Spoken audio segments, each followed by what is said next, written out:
frugal living itu adalah sebuah cara hidup. Nanti kita bahas deh, tapi cara hidup yang berhubungan sama keuangan sih. Sebenarnya frugal living itu berhubungan sama keuangan.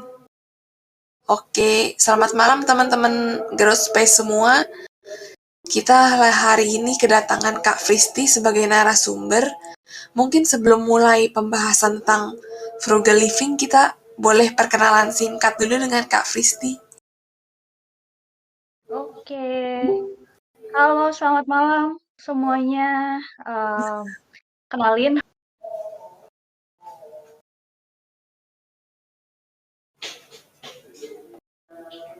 sini di Jepang, di Gunmaken, dan sekarang kesibukannya itu bekerja sebagai manager, overseas business manager di salah satu IT company di Osaka. Jadi aku kerjanya remote dari Gunma sekarang. Dan mungkin sekilas dikit aja ya mengenai gaya hidup yang aku lakukan. Jadi aku tuh sebenarnya nggak paham kalau selama ini aku tuh sudah menerapkan eh, yang orang-orang lagi gandrungi gitu ya sekarang ya, baru sekarang ya gandrungnya ya, frugal living dan minimalism dua-duanya. Jadi aku tuh bukan salah satu yang misalkan frugal frugal banget, anti minimalism enggak gitu. Bukan yang minimalism banget, anti frugal enggak. Jadi kayak ternyata kalau setelah aku belajar, aku baca-baca, ternyata kayak gaya hidupku adalah campuran dari keduanya gitu. Dan mungkin sedikit ini aja kali ya, disclaimer aja aku bukan ahli juga dalam bidang apa sih frugal living ini juga, dan aku juga nggak begitu ahli juga dalam kayak pengaturan keuangan atau segala macam. Cuman di sini aku ingin berbagi mengenai uh, sekilas aja tentang pengalamanku menerapkan kedua gaya hidup ini. Sebutannya lifestyle kali ya gitu. Oke, ya gitu aja deh kenalannya Ana. Iya, oke, makasih Kak. Tadi kayaknya di awal sedikit kepotong sih, tapi mungkin Kak Fristi lagi ngomong saat ini sedang tinggal di Jepang kali ya. Kesibukannya sih udah mulai kedengeran lagi, tapi tadi yang bagian awal sempat kepotong dikit. Ah, I see. Kenapa ya? Woi, Apa aku aja Kak yang kepotong? Tapi nggak apa-apa. Kita lanjut tes aja. tes tes. Ini Udah lancar. kedengeran, Yes. kedengeran lancar Kak. Oke, oke. Oke. Udah mengerti. Jadi Oke. kita mau bahas pengertian frugal living. Kalau dari yang aku baca-baca dan aku ketemuin itu, frugal living itu mostly ngomongin soal gaya hidup sih, ya betul, gaya hidup hemat yang bikin seseorang untuk lebih memprioritaskan kebutuhan sama mengontrol keinginan-keinginan orang tersebut. Jadi dia lebih prioritasin yang penting dan mengontrol keinginan yang kurang penting ya masalahnya. Hmm. Oke. Kalau dari Kak Fristi mungkin ada pengertian pribadi sendiri mengenai frugal living? Sebenarnya intinya dari frugal living itu gimana kita bisa berhemat gitu loh sebenarnya. Intinya ya. Tujuan akhir dari si frugal living ini apa gitu. Supaya kita punya savings gitu. Jadi kita tuh spending less, dan fokus sama kebutuhan kita aja gitu loh. Dan sebenarnya nggak harus yang didapetin sedikit juga. Kalau bisa mah, kalau gini ya, perbedaannya tuh kalau frugal living itu dia nggak peduli soal kuantitas gitu loh. Jadi kayak kalau misalkan kita bisa beli lebih murah, barang lebih murah dengan, tapi ini kebutuhan ya judulnya, bukan keinginan ya. Beli barang kebutuhan dengan harga lebih murah, kuantitasnya jumlahnya berapapun itu nggak masalah. Tapi kalau minimalism itu dia nggak pengen punya barang gitu. Karena menurut dia punya barang itu malah menuhin apa sih pemikiran gitu. Jadi tuh kayak kalau aku bilang tuh lebih kayak intinya spiritualnya tuh ada gitu kalau minimalism. Kalau frugal living tuh gimana caranya kita hemat pakai duit ya gitu sih sebenarnya konsepnya. Jadi dia bener-bener kayak ngelihat harga gitu. Terus sering sering ngebandingin, cari apa namanya, yang mana gitu, yang mana yang lebih bagus ya misalkan mau beli HP gitu kan, tuh riset-nya banyak dulu gitu, maksudnya banyak research gitu ya, sampai bikin pro kontranya gitu, terus kayak fitur-fiturnya dibandingin HP 1 versus HP 2 versus HP 3 gitu kan. Terus yang mana yang, gue bisa dapat uang, maksudnya spending less tapi dapat fiturnya yang bagus misalkan gitu. Itu apa, masuk juga di frugal living kayak gitu. Tapi kalau minimalism dia mah kalau menurut dia HP itu tidak penting, ya dia nggak akan beli HP. Jadi kayak kalau minimalism itu bener-bener ke value-nya gitu, value, yang dia pegang itu apa gitu. Menurutnya tuh kalau untuk orang minimalism itu, mmm, apa namanya, benda material itu bukan sesuatu yang menjadi tujuan akhir mereka gitu loh. Jadi kayak lebih lebih memilih untuk nggak punya barang gitu sih makanya. Mhm. Itu sepuas ya, makasih. Mhm. Kalau minimalism berarti emang emang pilihan untuk tidak memiliki barang kali ya Kak. Tapi kalau frugal lebih ke gaya hidup yang lebih berhemat. Bener bener, heeh, bener bener banget kayak gitu. Ada yang tahu ini nggak Fumio Sasaki? Fumio Sasaki tuh kalau nggak salah dia nulis, aku nggak baca bukunya, tapi aku tuh pernah nonton film dokumenter tentang dia. Jadi dia tuh menulis buku tentang minimalism dan aku nggak baca padahal bukunya, tapi aku nonton dokumenternya dan di situ diliatin bagaimana dia hidup minimalism gitu. Dan menurut aku ini levelnya tuh ini nggak bisa aku ikutin gitu karena terlalu ngeri gitu. Ngerti gak sih? Jadi kayak dia tuh cuman punya baju tuh kayak 3 gitu, pokoknya kayak kurang dari 5 gitu. Pokoknya bajunya tuh kayak dan udah dan warnanya tuh sama semua gitu, putih. Warnanya sama semua, putih doang. Terus, apa namanya, kayak, eee, rumahnya tuh dia cuman kayak apartemen, terus nggak ada barang. Kayak bener-bener hampa kosong gitu, cuman kasur doang. Kasur, terus si spraynya juga warnanya tuh sama semua, warna putih semua. Warna putih, terus kayak aku nonton tuh kayak sampai bingung gitu nih si orangnya gitu. Kayak dia tuh bener-bener punya barang tuh bisa dihitung gitu, bisa dihitung kayak mungkin kayak kalau dihitung tuh kayak barangnya tuh kurang dari 30 apa berapa gitu barang yang ada di dalam apartemennya itu. Udah termasuk apa sumpit segala macam.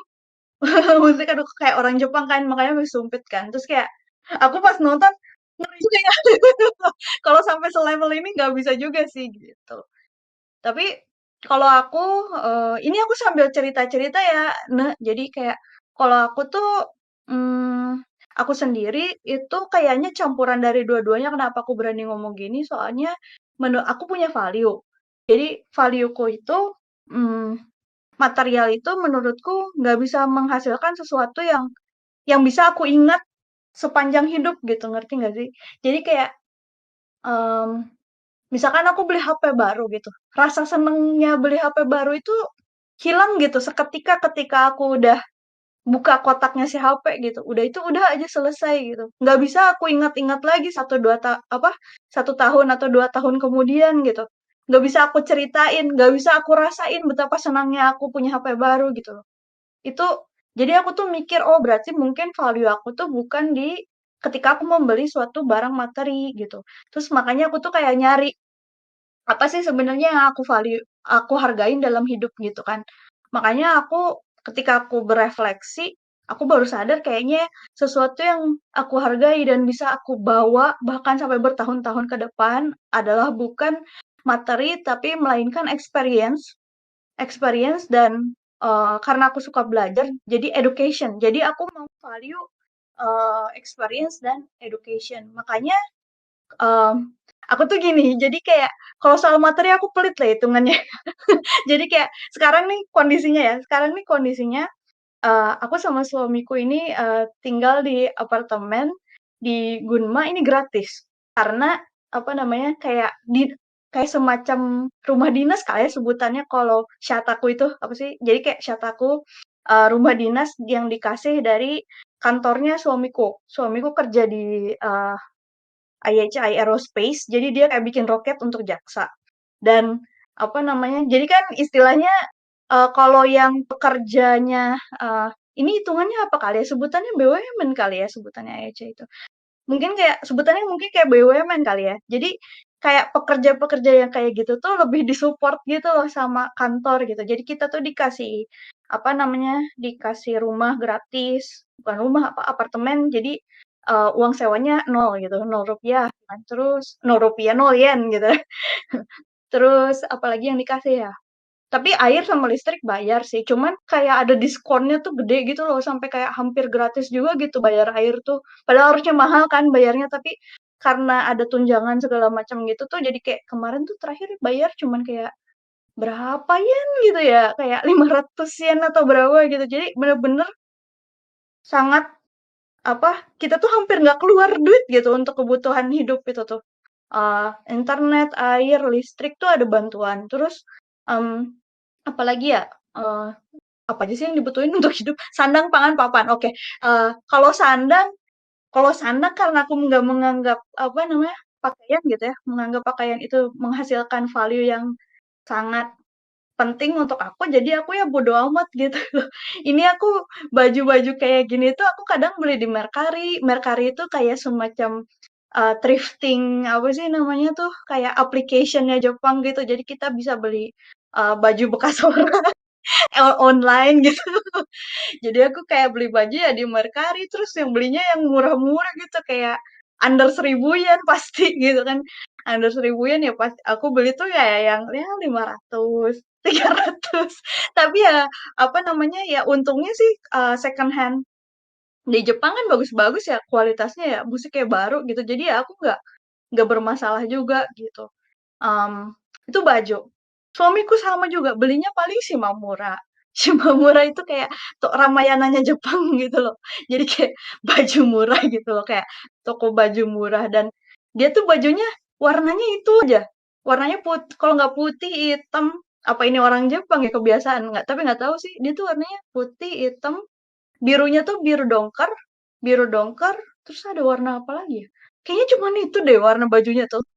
Terus dan selalu polos, nggak pernah ada corak-coraknya gitu. Jadi dia kayak makainya tuh itu aja, kayak ya nggak apa ya gitu Kayak aja. Steve Jobs juga dong. Steve Jobs kan bajunya hitam aja biasanya. Iya, kayak kayak gitu, Nak. Jadi bajunya tuh ya modelnya sama semua. Warnanya ya itu doang, putih, hitam, biru. Ya putih, hitam, biru kayak diputer aja kayak gitu. Ada baju warna merah gitu dia kayak putih, hitam, biru, merah kayak warna primer gitu ya. Warna-warna primer gitu. Nggak ada yang warnanya misalkan kayak warna apa Tosca lah apa gitu tuh nggak ada. Jadi kayak bener-bener tuh segitu aja dan bajunya tuh itu aja dari dulu sampai sekarang tuh dipakai mulu gitu kan. Sampai rusak baru beli lagi gitu. Jadi bener-bener kita tuh kayak apa ya? Nggak ngeluarin duit gitu di kebutuhan pokok gitu yang menurut kita tuh ya itu mah udahlah nggak apa-apa beli murah juga gitu intinya. Jadi kita tuh itu dan apa namanya, baju, terus apa lagi, ngopi-ngopi, cantik-cantik, jalan-jalan kayak gitu, enggak. Jauh ya kondisi sekarang gitu kan, sekarang kan, apa namanya, di ini, apa namanya, di Gunma, terus kayak jauh dari mana-mana.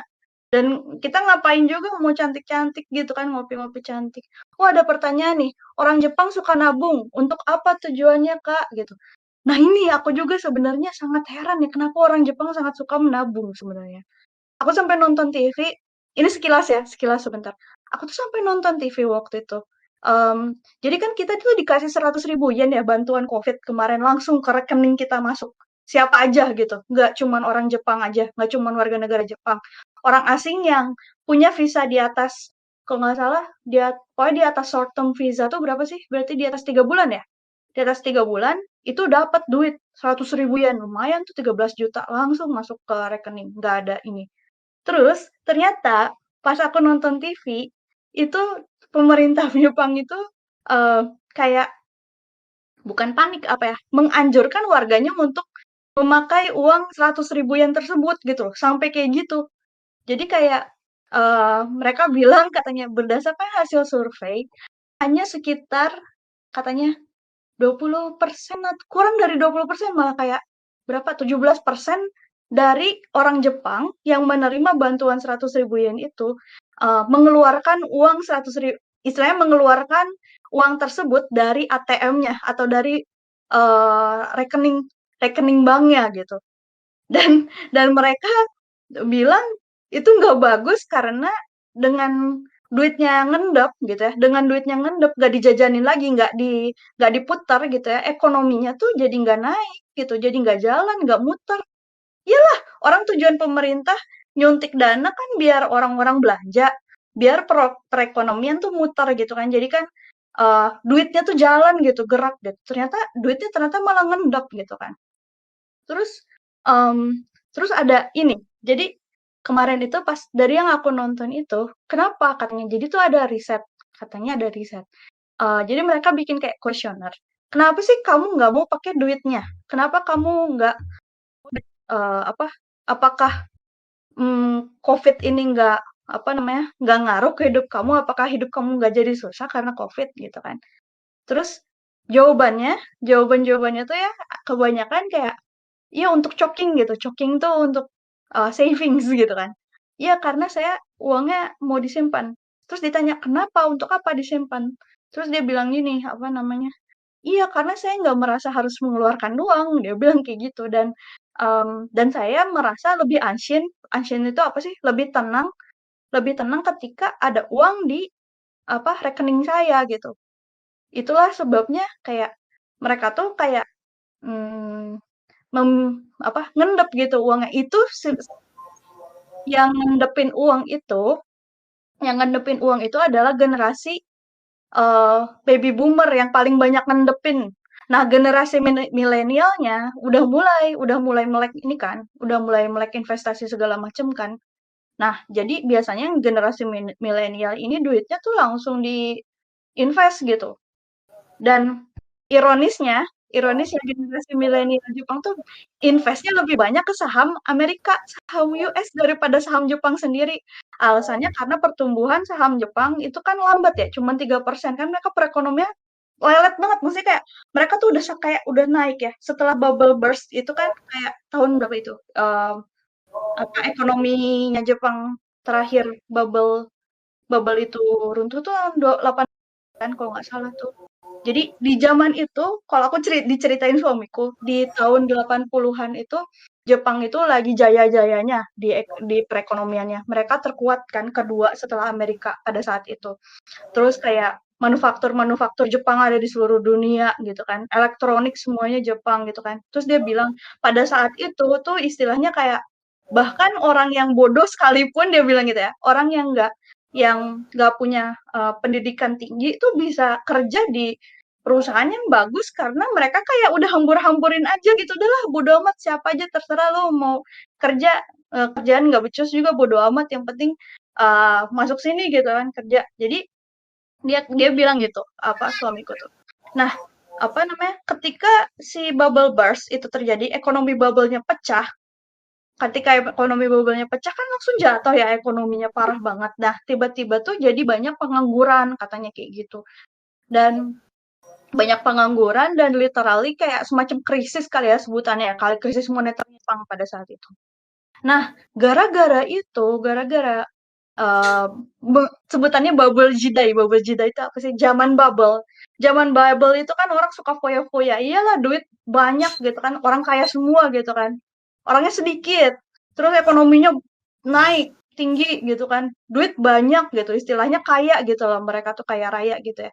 Pada saat si bubble itu pecah, pada saat mereka jadi tiba-tiba krisis, orang yang awalnya biasa foya-foya, semuanya langsung kayak miskin, miskin gitu, yang biasa main pachinko gitu, yang biasa apa sih namanya ngabis-ngabisin duit itu tiba-tiba mendadak miskin. Nah, setelah kejadian itu, pemerintah Jepang itu apa namanya, jadi memasukkan bukan mata kuliah, apa sih sebutannya, kayak mereka tuh ada semacam kayak pendidikan apa namanya, attitude tuh apa sih, kayak adab gitu di PPKS bukan SD-nya. ya? Apa sih di sana tuh, aduh aku lupa sebutannya, bukan shakai. Shakai apa ya? Aku lupa. Pokoknya ada, istilahnya kayak pendidikan attitude atau adab lah istilahnya kalau di kita mah kayak moral, moral adab. Pokoknya anak kecil itu dari SD itu kayak udah dikasih pendidikan itu. Nah, di situ tuh dimasukin tentang pentingnya menabung gitu dari kecilnya. Jadi kayak dibilangin, jadi kalian tuh harus nabung, jangan jangan dibuang-buang uangnya gitu, jangan difoya-foyain gitu. Kalau bisa nabung katanya kayak gitu.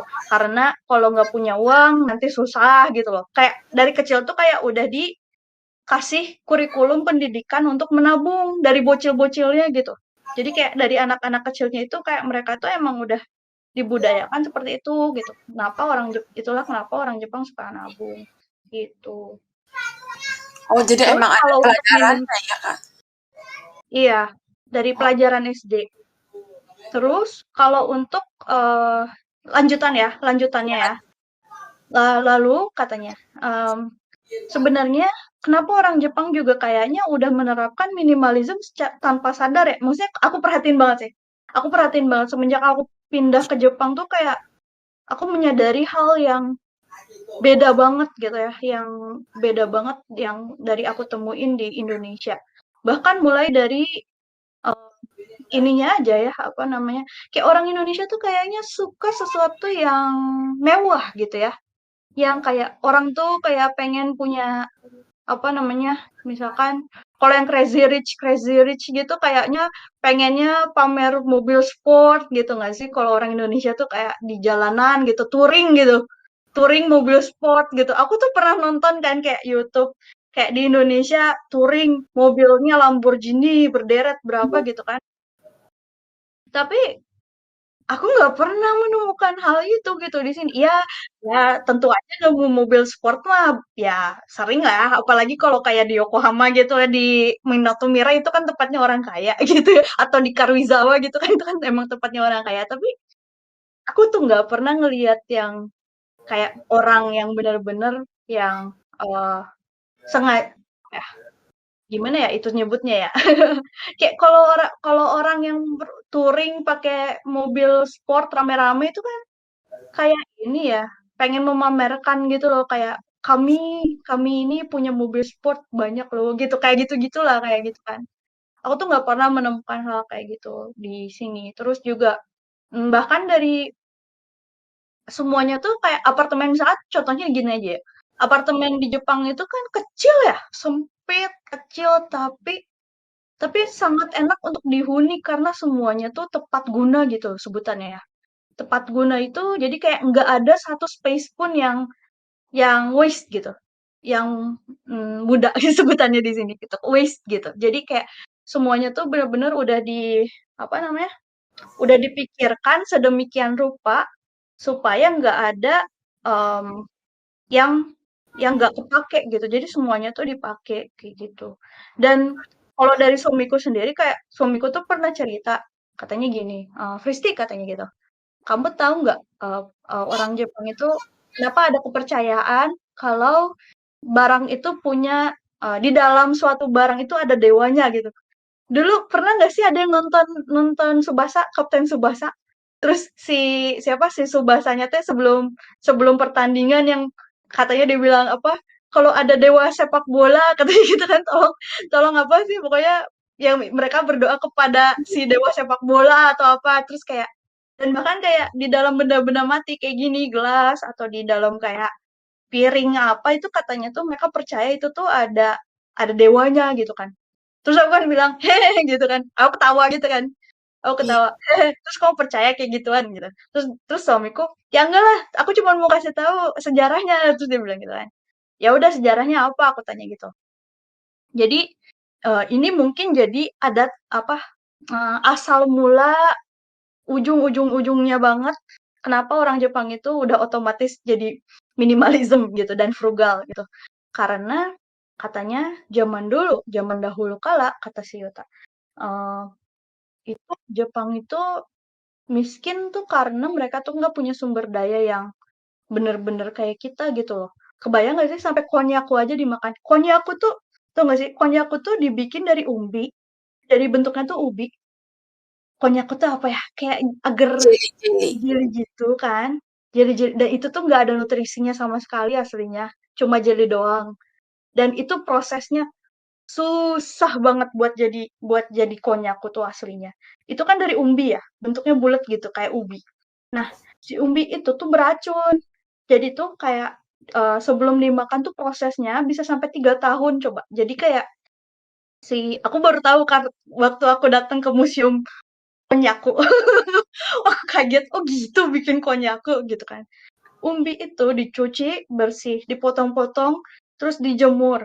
Dijemur itu kayak harus diputer-puter, diganti kayak berapa kali itu kayak nggak tahu prosesnya berapa lama. Pokoknya total si konnyaku itu dari dicabut dari tanah sampai bisa jadi bener-bener jelly gitu tuh bisa sampai 3 tahun aja prosesnya.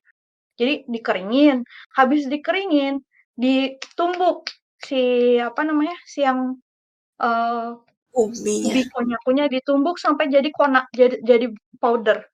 Udah jadi powder, harus dicampur sama kalau nggak salah magnesium apa gitu loh, semacam batu kapur gitu ya, campuran kapur gitu. Aku nggak ngerti apa. Jadi kayak magnesium karbonat itu apa? Aku lupa lah pokoknya kayak gitu dicampur sama salah satu kapur sejenis kapur-kapuran gitu kali ya sebutannya. Dicampur itu dia tumbuk lagi terus. Nah, udah kayak gitu dicuci, dicuci sampai ada yang apa namanya? Sampai ada yang mengambang gitu di atasnya. Nah, air yang mengambang di atas itu harus dibuang karena itu racunnya.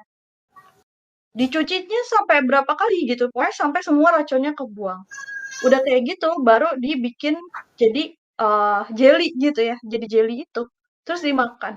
Terus aku tanya, "Kenapa? Kenapa sih sampai susah-susah begitu buat makan doang?" gitu. "Ya karena nggak ada makanan," dia bilang gitu kan. Terus aku bilang, "Hah? Emang segitunya?" "Iyalah kamu pikir sampai akar teratai aja dimakan," gitu katanya. Itu saking katanya susah cari makanan gitu. Kan di sini sampai kayak ada apa rengkong ya, rengkong itu kan akar terai, akar bunga teratai gitu kan, bunga teratai itu kan eh, orang Indonesia nggak kepikiran lah makan itu gitu ya, maksudnya gimana coba kan, akar teratai, terus kayak akar-akaran apalah gak tau kan mereka kan makan sampai makan hal-hal yang kayaknya nggak kepikiran gitu di kita gitu kan. Katanya tuh zaman dahulu kala tuh miskin banget gitu ya dalam segi resource gitu ya, makanan tuh nggak ada dan emang aku pernah baca sejarahnya juga kayak mereka tuh dulu kayak sampai istilahnya tuh miskin gitu kan, sampai kayak anak orang tua tuh kayak sampai ngebunuh anaknya gitu karena takut nggak bisa ngasih makan gitu, kayak zaman dahulu kala. Nah terus em, si rajanya dulu, emperor yang pertama zaman dahulu kala tuh wah nggak bisa nih kita kayak gini gitu. Soalnya ada orang rakyat biasa tuh miskin susah nggak bisa makan. Tapi bangsawan itu foya-foya. Kan nggak bisa kan, maksudnya kayak bangsawan ngabis-ngabisin resource gitu ya, sementara masyarakat miskin nggak bisa makan gitu kan. Terus akhirnya gimana caranya ya biar bilangin si bangsawan ini nggak ngabis-ngabisin resource. Dan kalian tahu kan, kalau bangsawan mah dibilangin mah nggak mempan kan, karena mereka punya power kan, punya kekuatan. Cuman satu mereka tuh dengerinnya siapa? Priest. Oh iya, Ininya, ya. kayak semacam pendetanya gitu kan. Zaman dulu Buddhism belum masuk. Jadi ini baru awal-awal Shinto gitu kan. Jadi priestnya tuh ya udah terus si rajanya tuh bilang, "Kamu tolong dah gimana tolong kasih tahu itu orang-orang bangsawan ini nggak boleh ngabis-ngabisin resource atau nggak boleh buang-buang makanan, nggak boleh juga ngerusak-rusak barang atau apa atau dengan gampang beli-beli hal yang nggak mereka perlu gitu kan. Gimana rasanya tuh caranya tolong kamu pikirin gitu kan." Terus si Pris ini mikir, gimana ya caranya nakut-nakutin orang gitu istilahnya. Nakut-nakutin orang ini supaya nggak buang-buang resource. Terus akhirnya ya gitu tadi uasa gitu kan. Bikinlah jadi kayak hati-hati kamu jangan ngerusakin ini itu ada isinya gitu dibilang gitu, ada dewanya gitu. Kalau kamu kayak gini nanti kamu kena noroi gitu, kena kutukan gitu. Kalau kamu boros gitu nanti kamu kena kutukan gitu. Terus kayak di setiap ada dewa panennya juga kan disebutin mereka kalau misalkan nasi gitu ya, kalau dibuang-buang nanti dewanya marah gitu, nanti dewanya marah, nanti kamu kena kutuk, kayak gitu-gitulah.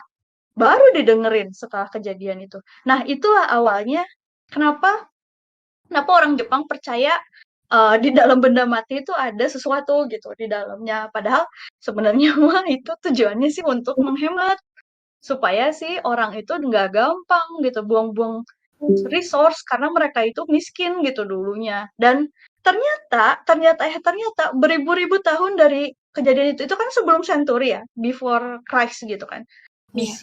Apa namanya? Jadi ternyata beribu-ribu tahun setelah kejadian itu masih masih di masih nyangkut gitu di mindsetnya orang Jepang gitu jangan untuk mereka nggak buang-buang resource gitu sampai sekarang kayak gitu. Bener deh, simple banget, nggak ada apa-apanya gitu. Maksudnya kayak nggak ada, bahkan dari dekorasi gitu ya, segala macam tuh kayak nggak ada yang kayak lebay gitu kan. Kok beda maksudnya kayak bener-bener minimalis, simple, dan bahkan warna pun ya apartemen juga kayak warnanya ya pasti putih aja gitu. Nggak ada yang gimana, terus juga kayak nggak ada yang kalau di Amerika gitu kan ada ya orang maksudnya rumahnya tuh yang sampai harus pakai apa namanya pakai mobil apa sih sebetulnya ATV gitu kan buat jalan-jalan di rumahnya atau yang kayak ada kolam renang kayak gitu. Nggak tahu ya aku kok jarang banget ya kayak nemuin yang bener-bener yang heboh banget kayak gitu tuh enggak gitu. Dan di sini tuh semuanya dikerjain sendiri, nggak ada yang namanya pembantu, nggak ada yang namanya driver. Ya karena selain murah, apa selain suara kok murah sih? Karena selain Mahal. mahal, biaya biaya servis di sini kan luar biasa mahal gitu. Selain itu ya kayak orang Jepang tuh kayak gimana ya? Kayak memang udah defaultnya gitu. Mereka tuh kayak yang ngerjain tuh apa-apa tuh sendiri aja gitu. Kayak kayak aku juga kayak dulu-dulu waktu pertama kali kerja kayak kaget gitu kan. Dulu aku pernah kerja di trading company gitu di Osaka.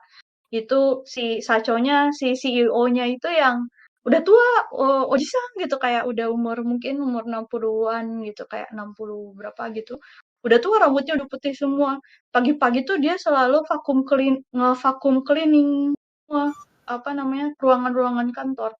Oh kaget, aku pikir itu Oji-san biasa gitu ya, ya mesti bapak-bapak bersih-bersih gitu ya. Nggak taunya Sacho. Malu.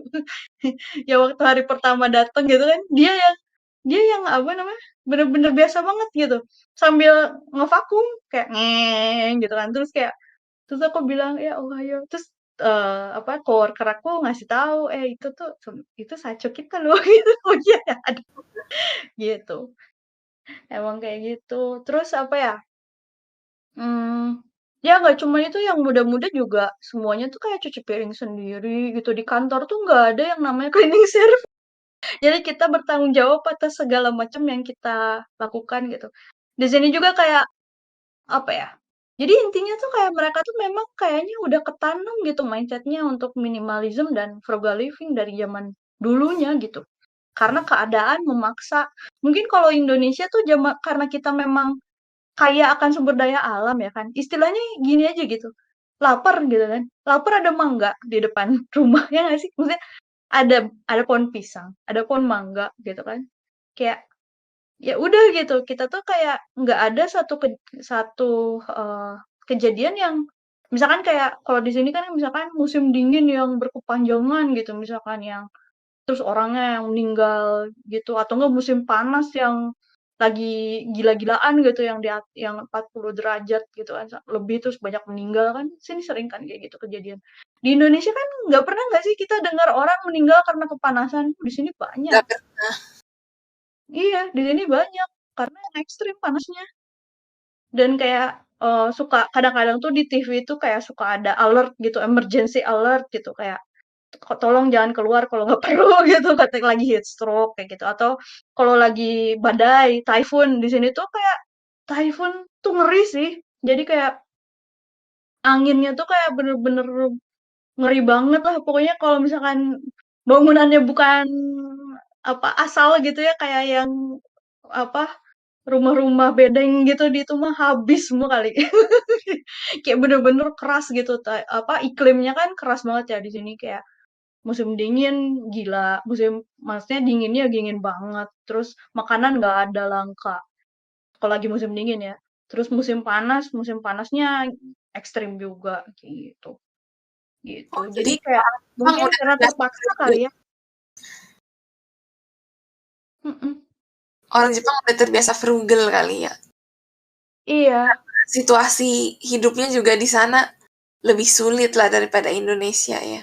enggak sih iya bener. Tapi pola pikirnya tuh mereka tuh kayak bener-bener mikirnya tuh masa depan terus gitu kayak fuan apa ya? Aduh, aku tuh di kita tuh kayak santuy nggak sih? Santai gitu loh. Iya, Kalau mereka tuh kayak kerja keras, nabung, nabung, nabung, nabung. Ntar kalau nggak punya tabungan, ntar tuanya susah, ntar nggak bisa apa namanya nggak bisa hidup, nggak mau jadi apa namanya nggak mau jadi homeless gitu. Kayak di sini kan kayak tujuannya tuh kayak nggak mau kalau udah tuanya tuh nggak punya uang terus jadi homeless gitu. Kayak gitu kan. Jadi kayak kerja kerja kerja gitu. Di sini mah nggak mikir kayak ya udah sih nggak apa-apa tenang aja ntar ada anak. Nggak ada yang mikir kayak gitu orang di sini tuh kayak bener-bener independen gitu kan. Jadi kayak em, jadi mereka tuh lebih kayak memikirkan masa depan makanya nabung gitu. Gitu. Boleh ini lanjut pertanyaan selanjutnya ntar kalau aku terusin cerita tentang Jepang ntar kita ini. tadi sebenarnya udah sedikit kebahas juga sih pertanyaannya soalnya Oke. soal alasan kenapa Fristi menjalani gaya hidup frugal. Jadi karena kebetulan tinggal di lingkungan Jepang, jadi mungkin terbawa juga kali ya gaya hidupnya. Mhm. Tapi aku alasan utamanya sih, ini kayak udah settingan defaultku dari kecil gitu. Nah, Oh, emang dari di Indonesia pun aku hidupnya super hemat dan tapi kalau itu bedanya adalah waktu aku di Indonesia adalah karena keadaan ya. Karena aku dulu nggak punya uang. Karena ya kalau aku nggak frugal, aku nggak bisa hidup lah istilahnya dulu tuh. Jadi kayak harus pikir-pikir gitu, gimana caranya aku bisa hidup dengan duit yang hampir nggak ada gitu. Jadi kayak, ya jadi aku kayak banyak-banyak belajar aja gimana mindsetnya gitu loh. Kayak, oke berarti aku nggak ikut lifestyle, aku buang aja gitu. Aku nggak perlu ikut-ikutan lifestyle teman-temanku gitu misalkan. Karena aku emang nggak sanggup, karena aku orangnya emang nggak punya uang gitu. Maksudnya dulu dan nggak mau ngutang. Kalau dulu tuh kan ada orang yang ya udah sih kan gue bisa ngutang ini gitu kan. Kalau aku tuh orangnya anti banget utang gitu kan karena nggak enak gitu kan. Jadi dulu aku bayangin aja dulu kayak aku pertama kali tuh sebenarnya aku udah dari SD. Jadi dari SD tuh aku cuma dikasih uang 2.000 sehari. Temanku tuh ada yang kayak uang jajannya tuh masih kecil tuh kayak udah 20.000 gitu. 2.000 sehari. Apa coba aku tuh cuman kayak beli apa sih, kayak beli cilor gitu ya, kayak gitu aja udah 500 kan. Kayak yang jajanan yang telur gulung zaman dulu aku SD kan, berapa itu cuma 500 coba. Uang 2.000 dapat apa gitu kan. Aku inget lah cuangki tuh dulu dulu harganya 1.500 kalau nggak salah. Jadi kalau aku beli cuangki 1.500 uang aku tuh tinggal 500. Jadi kayak bener-bener kayak gitu. Terus aku dulu karena untuk ngehemat juga aku pulang pergi sekolah naik sepeda gitu dari SD. Terus kalau pas SMP aku uang jajannya naik 7.000. wah, tujuh udah ribu naik. tapi perjalananku jauh naik angkot coba. Naik angkot 3 kali tapi kok aku survive ya uang 7.000 ya? Aneh banget. Aku juga mikir kok bisa ya aku survive dulu ya gitu. Apa aku nggak jajan apa gimana? Enggak deh. Oh, ongkos bolak-balik tuh 5.000. Jadi aku masih punya uang 2.000 buat beli sesuatu di SMP dulu. Di kantin. Uang 2.000 teh aku tuh cuman bisa beli Indomie rebus. Kalau nggak salah zaman dulu teh masih 2.000-an gitu. Jadi aku bener-bener kayak gitu. Terus kayak, ya gimana ceritanya aku bisa survive gitu. Kalau aku nggak frugal gitu dengan uang 7.000 sehari gitu kan. Terus pas SMA juga nggak jauh beda. SMA aku cuman uang jajannya 15.000 kalau nggak salah. 15.000 sehari, tapi itu juga udah habis di ongkos karena aku tuh naik angkot jauh pisan gitu ya. Dari dari rumah aku di ujung Bandung ke tengah Bandung gitu ya, ke SMA 3 tengah Bandung itu kan tengah kota banget. Tengah kota banget itu tuh kayak aku tuh satu kali berangkat teh habis berapa ya? Pokoknya aku tuh sisa sisa cuman bisa jajan di SMA teh cuman uangnya teh cuman bisa 5.000 aja. 10.000-nya teh kepake di ongkos.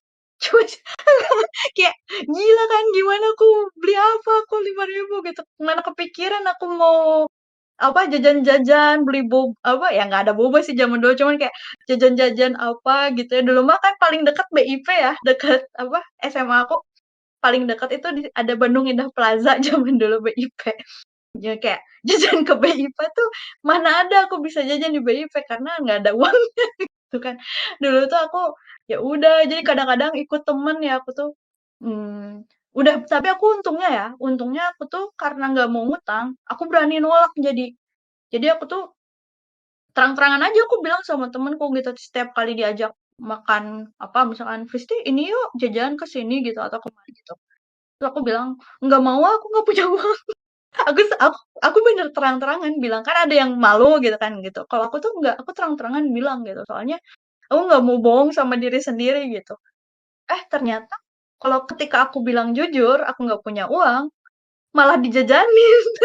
Mungkin kasihan kali ya malah dijajanin sama sama sama teman-temanku, "Nggak apa-apa, udah Fresh, kamu mah di apa apa namanya, itu ada si itu bayarin." Aku kadang-kadang suka dibercandain, tapi bener akhirnya mah dibayarin gitu.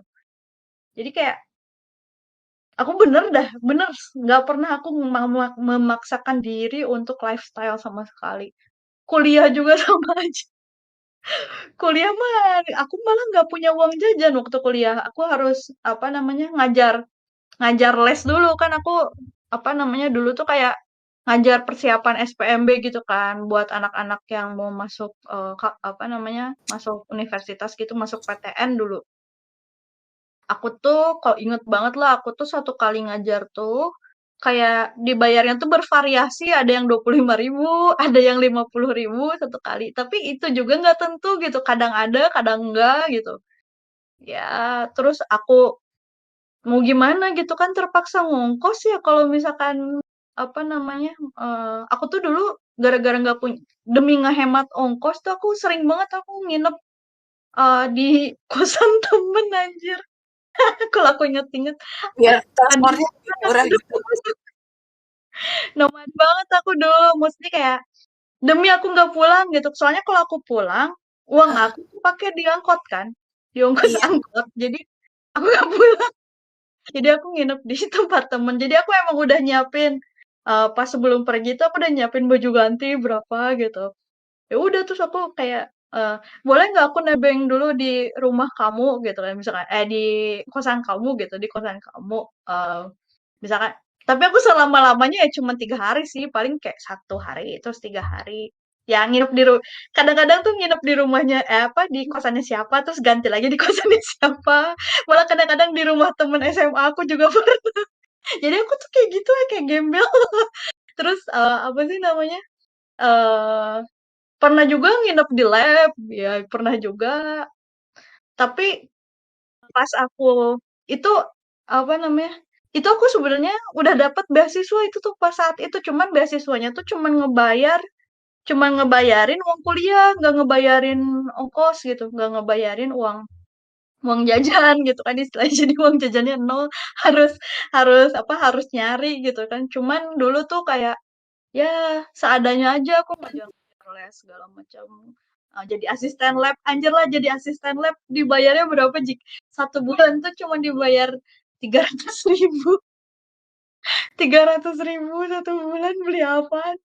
Ya tapi kayak gitu untuk dulu. hitungan mahasiswa ya lumayan lah. Ada Iya, ada ada tapi tambahan. ada tambahan tapi beneran deh apa namanya kayak susah juga gitu itu 300.000 tuh kayak apa aku ngaturnya gimana gitu waktu itu sebulan tuh jadi kayak ya udah teman-temanku tuh ya yang apa namanya, yang suka jajan-jajan tuh biasa tuh mereka tuh habis UTS kan biasa ya, kalau habis UTS kan kayak stres gitu kan, terus kayak, "Ayo kita jalan-jalan apa, mengeluarkan kesetresan ini," gitu kan, kayak gitu kan. Suka ngajakin gitu kan, kayak, "Pris, ini yuk, apa, The Nannies yuk," apalah zaman dulu tuh adalah sebutannya The Nannies lah, terus kayak, apa sih, zaman yang suka ada, apa, yang stick-stickan apa, sebenarnya murah sih, kayak WS gitu kan, warung steak itu kan murah ya, cuma 20 ribuan. Cuman aku kayak mikir gitu, aku nggak, kalau aku jajan, terus nanti aku nggak bisa survive kayak ke belakangnya gimana gitu kan. Tapi ya, tapi aku nggak memaksa diri juga gitu. Jadi ya aku kalau misalkan aku lihat uangku masih ada dan aku mikir, "Oh, oke, mungkin masih cukup lah untuk bertahan hidup," gitu ya. Ya udah nggak apa-apa, aku jajan aja. Terus ya kayak gitu, tapi nggak dijadikan habit, nggak dijadiin jajan terus-terusan gitu aku tuh, kayak gitu. Terus tuh, mmm, apa ya, apalagi ya, jadi itu kebiasaanku itu tuh terus nyangkut gitu di aku gitu, bahkan sampai sekarang bahkan sampai sekarang istilahnya, eee, apa namanya, aku kan nggak ada di posisi yang sesulit itu gitu ya intinya ya sebenarnya, alhamdulillahnya kayak gitu kan. Tapi ya mindset-nya masih masih sama nyangkutnya gitu, masih apa Mungkin karena namanya, udah ada masih dimulai keinget dari zaman dahulu kala gitu. Jadi usia yang jadi masih kayak udah default setting gitu. Heeh. Dan aku nggak merasa kesulitan. Kalau dulu tuh karena terpaksa.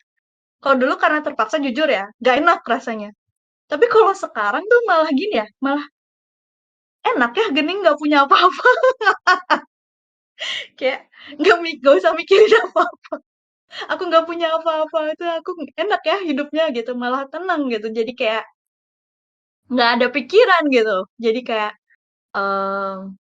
nggak perlu mikirin, oh gimana ya ini atau apa gitu. Nggak ada gitu. Aku tuh paling beli buku gitu ya, yang uang aku tuh ya, aku sama suamiku tuh mirip. Jadi kita benar-benar value experience gitu, value pengalaman gitu. Jadi walaupun kami hidup sangat apa ya, kelihatan kalau orang lain tuh ngedenger kayak, "Aku prihatin banget sih hidup kamu," gitu. "Kenapa kamu kayak gitu? Padahal kan kamu kan manajer, suami kamu juga engineer untuk jaksa," gitu. Kayak, "Ngapain kalian hidup kayak orang susah?" Gitu kan. Tapi aku nggak ngerasa kayak orang susah loh, biasa banget gitu. Biasa banget dan malah kami itu uangnya, lebih kepake untuk sesuatu yang sangat kami hargai. Jadi kayak apa namanya, kayak sebelum Covid nih ya, aku sama suamiku tuh pasti ke luar negeri gitu, selalu ada liburan ke luar negeri per tahun minimal sekali. Minimal. Tapi nggak, karena itu minimalism ya, kalau minimalism kan kita fokus kepada ya apa yang kita value-in gitu, duitnya itu fokus ke situ, jadi kayak lebih ke spiritual. Nah, frugalnya adalah ketika aku, memutuskan untuk mengambil keputusan itu, misalkan, oke, pengen jalan-jalan ke Turki, waktu itu kan ke Turki ya, ke Istanbul. Oke, pengen jalan-jalan ke Turki. Nah, frugal living-nya main di situ. Frugal living-nya sekarang mainnya gimana caranya aku bisa nyampe Istanbul dengan, pengalaman yang sebanyak-banyaknya, tapi, pengeluaran atau duit yang sedikit-dikitnya gitu. Jadi kayak oportunis gitu ya. Ya udah terus mulailah kayak mulai dari kita, compare tiket-tiket pesawat, terus rela lama gitu, transit dulu di Singapura ngapain coba, ya nggak apa-apa lah rela kita mah transit dulu di Singapura lama gitu, terus, baru ke Istanbul gitu kan, ya demi demi apa namanya, demi, eee, biar nggak terlalu ngeluarin banyak uang lah istilahnya. Terus, hotelnya juga waktu itu kenapa aku nggak kepikiran Airbnb, apa belum, kayaknya udah ada tapi belum happening ya zaman dulu. Jadi kayak apa namanya, hotelnya juga yang kita pilihnya yang lokal gitu, yang biasa aja gitu. Terus, di Istanbulnya juga kebanyakan kita tuh bener-bener kayak menikmati hal yang nggak perlu ngeluarin duit. Misalkan jalan-jalan di Grand Bazaar gitu kan, jalan-jalan doang nggak beli. Jalan-jalan di Grand Bazaar atau kayak ngedatengin Hagia Sophia, pokoknya tempat-tempat yang bener-bener valuable gitu buat kita. Dan ternyata bener waktu aku di Istanbul itu pengalamannya gila-gilaan gitu. Ya aku pernah cerita kayaknya di meja hijau nih yang suamiku hampir ketinggalan di perjalanan ke Izmir waktu itu. Ditinggalan di toilet, busnya mau berangkat gitu. Terus aku panik cerita. Ya waktu itu aku bilang ke drivernya, suami saya masih ada di toilet. Terus dipanggil dibawa sama polisi itu udah belum sih? Kayak jadi aku tuh banyak banget deh. Terus kayak kita kenalan sama orang Turki diajak minum apa namanya minum teh akhir-akhirnya ditawarin karpet aja di scam. Kena scam. Ya aku kayak itu ngeri juga sih tapi seru gitu. Terus kayak kartu kreditnya suamiku nggak bisa dipakai di sana terus kita nggak ada duit. Bodoh banget kebodohan. Ya pokoknya kayak bener-bener apa ya banyak banget apa yang sesuatu yang aku tuh sampai sekarang udah bertahun-tahun Masih keinget. berlalu masih keinget. Coba kalau aku habisin duit aku cuma untuk beli tas branded gitu. Apakah aku ada cerita kayak gitu? Enggak.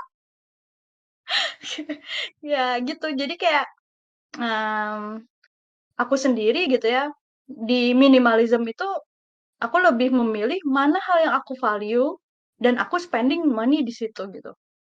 Dan frugal livingnya ya tadi untuk sebisa mungkin aku menekan pengeluaran dan apa namanya pengeluaranku sehingga aku bisa saving gitu sehingga aku bisa menggunakan uang-uang lebih ini untuk sesuatu yang lebih baik gitu loh Experience yang kayak gitu dicari ya.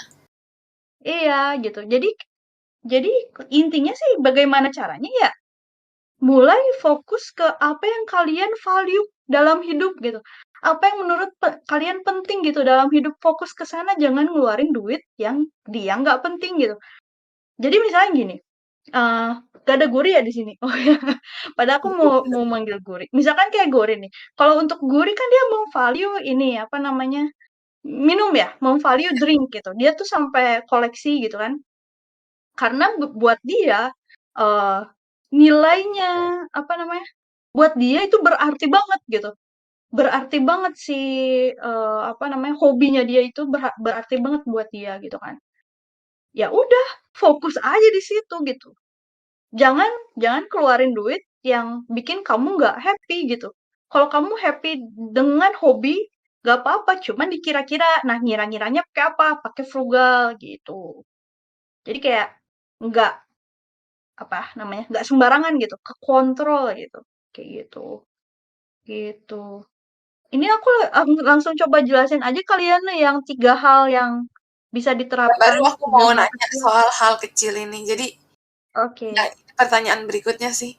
Jadi kalau dalam Mhm frugal living, kita bisa mulai dari hal-hal kecil. Hal-hal kecil apa aja mhm nih yang kira-kira Kak Fristi udah lakuin? Boleh mhm diceritain mhm. nggak? Hal kecilnya yang pasti ya, nomor satu itu kurangin FOMO. Itu udah mengurangi sangat banyak sih sebenarnya. Jangan ikut-ikutan, jangan Wah, ikut-ikutan orang. Jadi biarkan gitu, biarkan apa yang lagi trendy itu akan selesai pada akhirnya gitu. Misalkan apa sih sekarang lagi trending, happening tuh lagi apa? Misalkan apa ya? Apa sih beli apa gitu? Misalkan ada iPhone baru gitu keluar ya, iPhone berapa nggak tahu yang baru keluar. iPhone baru keluar, jangan ikut-ikutan beli gitu. Kalau nggak perlu-perlu amat ngapain beli gitu. Jangan FOMO gitu. Ntar, ini ada pertanyaan ya? Ntar aku sambil lihat. Ada. iya boleh. Kalau diskon, diskon. Nah, ini tricky. Makanya tadi aku bilang harus tahu mana kebutuhan, mana keinginan. Kalau diskonnya barang yang butuh, misalkan beras nih, berasnya diskon 30%. Terus kamu beras di rumah lagi habis kebetulan. Beli langsung. Itu frugal. Tapi misalkan lagi diskon tanggal kembar gitu. Tanggal kembar. Apa sih biasanya orang Indonesia tuh kayak tanggal kembar apa Tokopedia lah atau Shopee gitu. Semuanya ada Encer sih, dah Kak. ya. Iya, yang lagi edun sekarang, lagi gila-gilaan ya. Skincare nih, lagi apa misalkan SK2 gitu ya. SK2 diskon 15% nih, yang awal yang biasanya berapa sih? 2 juta ya biasa SK2 tuh. Mahal banget kan pokoknya. iya. Ini yang biasanya segini jadi segini gitu. Diskon 15%. Beli. Itu frugal bukan? Bukan. Enggak. Kecuali kalau tanpa SK itu kamu mampus gitu. Kamu nggak bisa hidup tanpa SK itu gitu.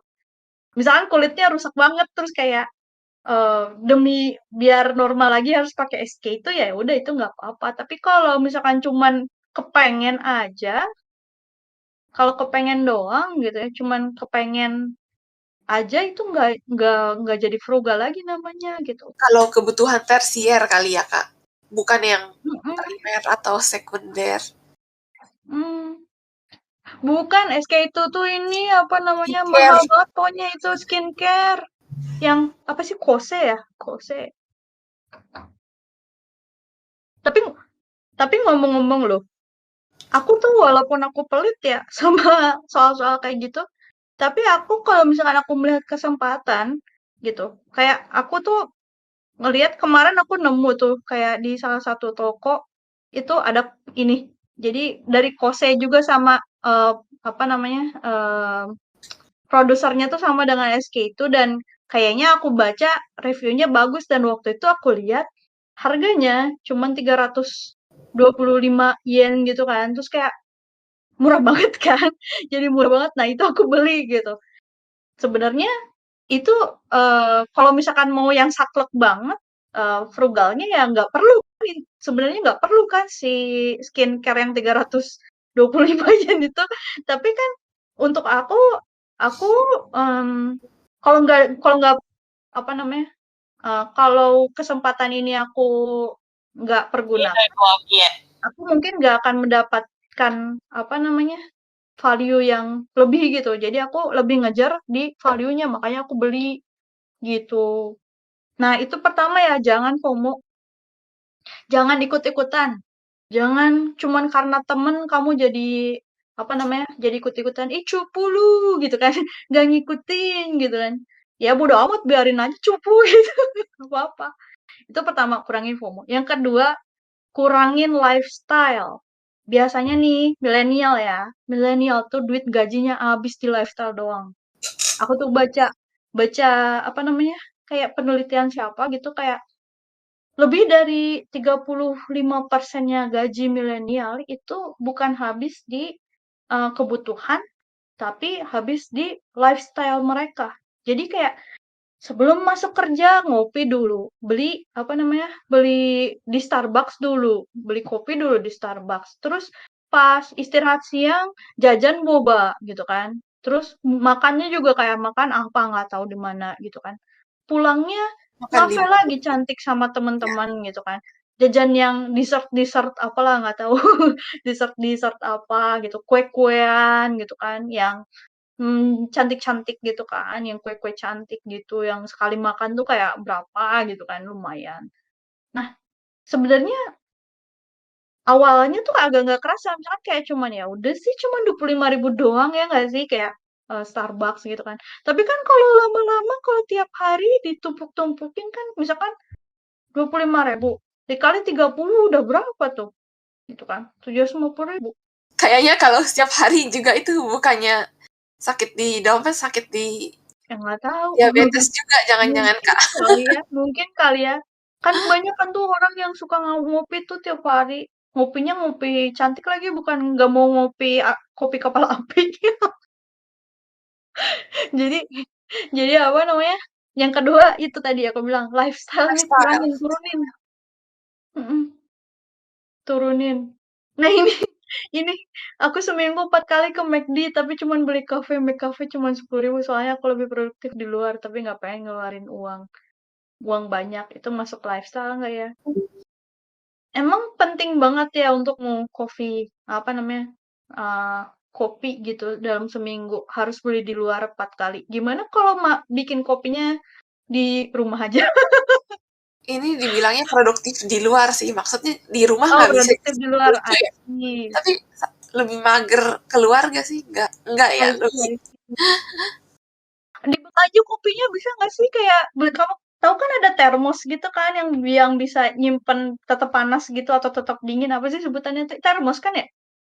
termos. Yang kecil tapi yang kecil yang kayak tumbler gitu, yang kecil. Beli Iya, aja yang kayak gitu. personal kan. Yang personal bikin di rumah. Puas dah itu. Minum minum di kantor kayak gitu. Apalagi sih facial wash yang biasa dipakai, apa ini tadi facial wash yang biasa dipakai ukuran 1 liter biasa harganya 300.000 jadi 1.000 tapi expired dalam 3 bulan padahal harusnya dipakai setahun. Tips frugal sharing sama teman biar habis sebelum expired dan nggak boncos ya. Oh ya, ini juga bisa. Ini kayaknya aku kasih jadi ketiga ya. Saran apa tips yang ketiga. Nah, tadi kan udah, satu jangan FOMO, dua kurangin lifestyle, tiga Iya, yang ketiga ini thrifting atau second hand, atau cara yang kayak si Feli ini. Jadi kan kadang-kadang memang suka ada toko-toko yang mereka itu kayak sale barang-barang, bukan barang, apa sih, kayak barang-barang konsumsi yang udah mau expired dalam beberapa ini aja, atau jangan-jangan yang udah expired tapi masih belum rusak, kan suka ada tuh yang kayak gitu.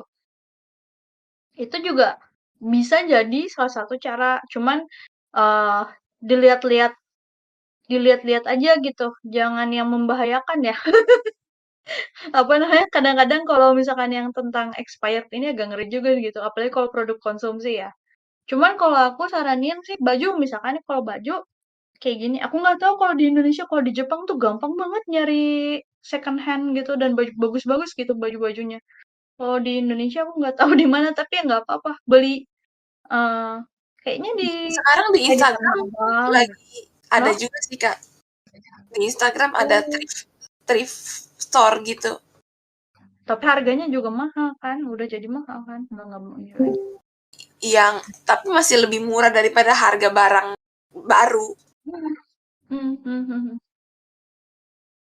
Kalau aku kasih jatah jajan, Kak, misal 20% dari pemasukan gitu untuk jalan-jalan di luar atau, marketplace, jadi tetap punya tabungan di Indo, baju bekas di luar Mendagri loh. Iya iya, apa, aduh aku pernah diajarin, berapa ya, persenan-persenannya aku lupa. Pokoknya kalau nggak salah 50% itu untuk biaya hidup kamu bulan ini gitu. Kayak sandang pak apa namanya? Bayar kosan misalnya kalau anak kosan ya, bayar kosan, makan, transport. Pokoknya kalau nggak ada duit ini, kamu tuh nggak bisa hidup. Nah itu 5% kebutuhan. Nah terus sisanya berapa ya? Aku lupa.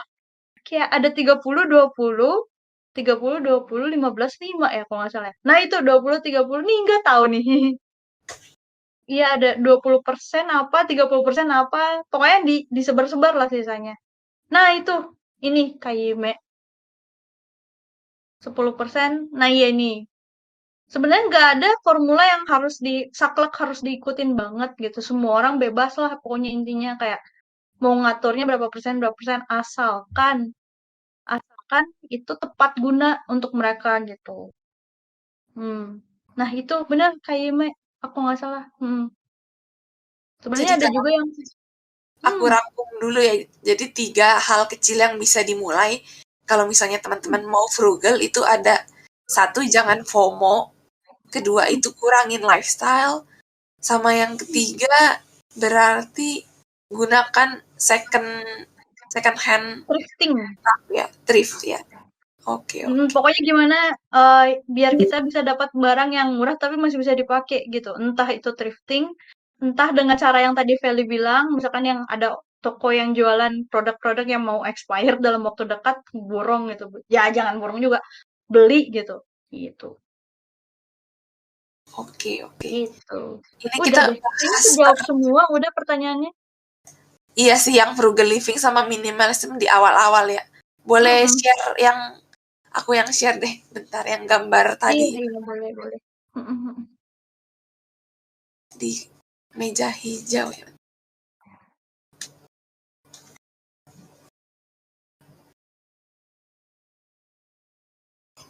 Oke, ini perbedaan lebih tentang jelasnya soal frugal sama minimalism. Tapi end goalnya sih sebenarnya sama, yaitu hidup yang lebih happy dan seimbang kali ya.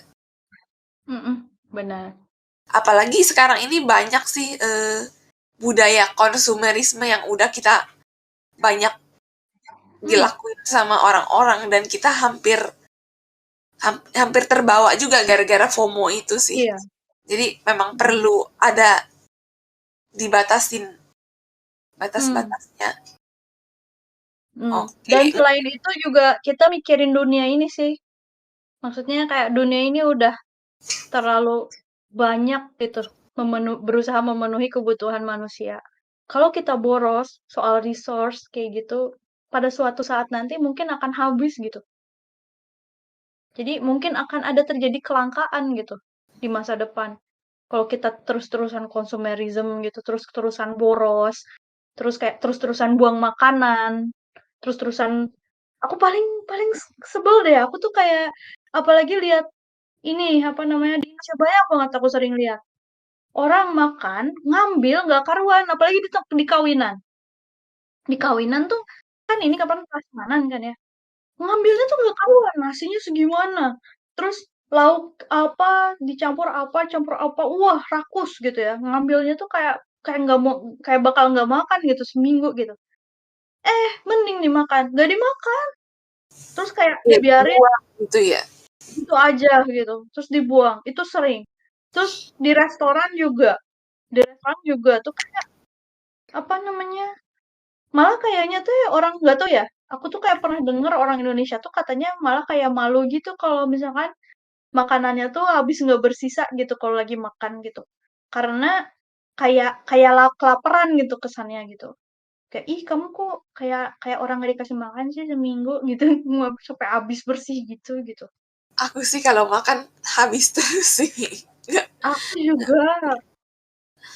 Aku tuh apa karena aku hidup susah gitu ya dulu jadi kayak nggak bisa aku kalau sedih gitu rasanya kalau lihat makanan dibuang-buang soalnya kayak ada banyak orang nggak bisa makan gitu di dunia ini terus kamu buang-buang makanan kayak aduh sedih gitu. Oke, ini mungkin dari teman-teman ada yang punya pertanyaan atau mau nanya-nanya soal frugal living, boleh banget nih di open mic-nya aja langsung. Mm-mm.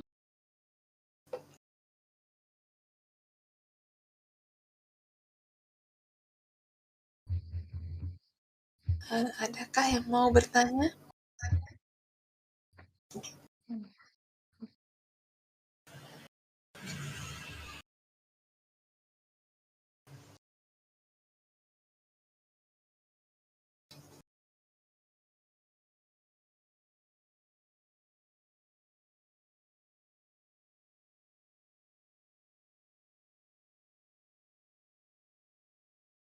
Atau kalau enggak juga nggak apa-apa ntar kita eh bahas aja ini kita udah 1 jam lebih soalnya ini Iya, gimana udah 1 jam sih. recording. Mm-mm. Jadi ini aku matiin dulu ya recordingnya Oh karena iya, iya. pembahasan kita juga udah selesai sih yang pengen dibahas itu. Mm-mm. Mm-mm. After party aja, after party. Iya.